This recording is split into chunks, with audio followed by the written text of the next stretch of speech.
Salut les amis! Cette nuit, nous avons changé l'heure. Je ne sais pas si vous en êtes rendu compte vu le confinement actuel, mais on a avancé d'une heure, c'est-à-dire qu'on perd une heure. On perd une heure de confinement, une heure en moins vers la fin de cette crise virale qui nous touche tous, hélas, et surtout une heure en moins à attendre avant la grande réouverture du Disneyland Paris, dont on ne connaît pas encore la date. Par contre, en ce qui concerne les dates, il s'en est passé des choses un 29 mars dans l'histoire Disney. On va voir ça tout de suite dans la grande cérémonie du changement de jour.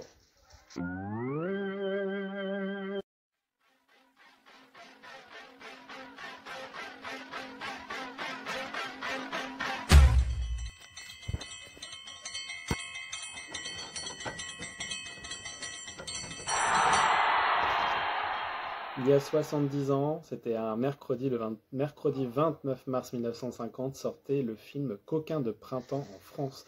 Je vous avais déjà évoqué cette petite merveille lors d'une précédente émission. Coquin de printemps est le 12e long métrage d'animation et le 9e classique d'animation des studios Disney, sorti en 1947 aux États-Unis et en 1950 en France. Il comporte quelques prises de vue réelles et est composé de deux moyens métrages, présentés tous deux par Jiminy Cricket et Edgar Bengen. Pongo, roi du tigre, et surtout Mickey le haricot magique. Cette séquence est évoquée chez nous, au parc Disneyland, avec la reconstitution d'une pousse de haricots géants devant la devanture de la boutique Sir Mickey à Fantasyland. Je l'avais d'ailleurs évoqué la dernière fois, mais certains m'ont dit que ça faisait plutôt référence à autre chose. En fait, oui et non. Ça fait aussi référence à Le Brave Petit Tailleur, sorti lui en 1938. On est en effet à l'intérieur de l'atelier de couture de Mickey. En entrant dans cette boutique et en regardant un peu autour de vous, vous apercevrez plusieurs détails en ce sens, tels que des outils de tailleur, des morceaux de tissu, etc.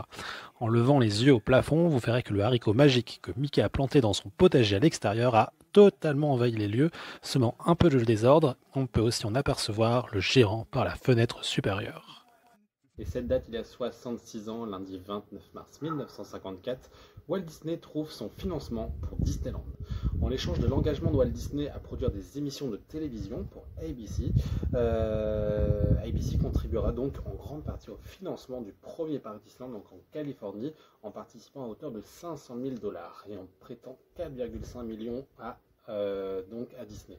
ABC devient alors propriétaire de Disneyland à 34%. Ce contrat sera signé le 2 avril de la même année. On connaît la suite des années plus tard. C'est Disney qui rachète ABC. La boucle est donc bouclée. Un an plus tard, donc il y a 65 ans, le mardi 29 mars 1955, Disneyland Railroad est sponsorisé par Santa Fe. Donc quelques mois avant l'ouverture du parc, Disney signe un contrat de partenariat.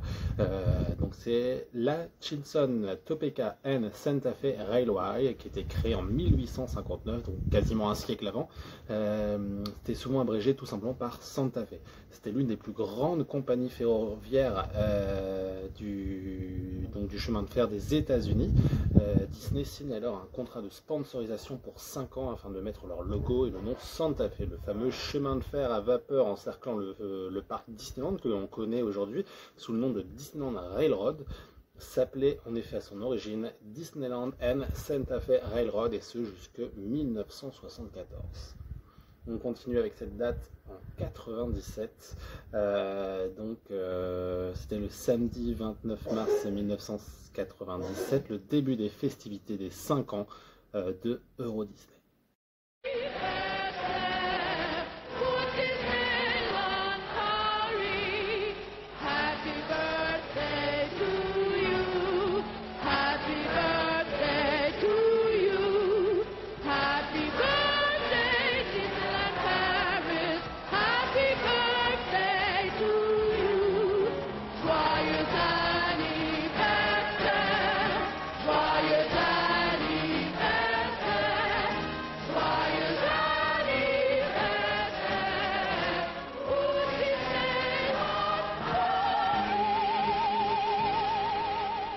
Et oui, c'était déjà il y a 23 ans. Un peu plus récent maintenant, il y a 3 ans, le mercredi 29 mars 2017, c'était la fermeture de Cinémagique au parc Walt Disney Studios.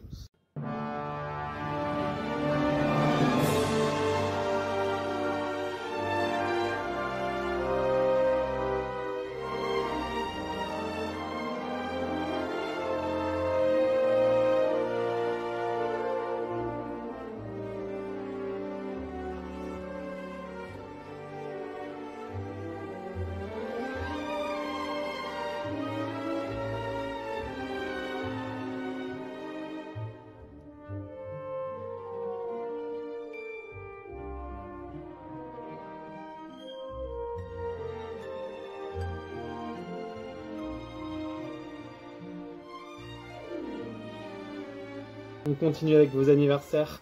Joyeux anniversaire à Géraldine, Giorno et Ethan Matt. Si vous me regardez, bon anniversaire à vous et bonne fête pour les saints du jour à Archibald et Gladys. On continue tout de suite avec l'actu média, les programmes télé, tout ça. Après le message d'un passionné, aujourd'hui Jean-Yves que j'aime beaucoup, je t'embrasse très fort. A tout de suite, à toi Jean-Yves.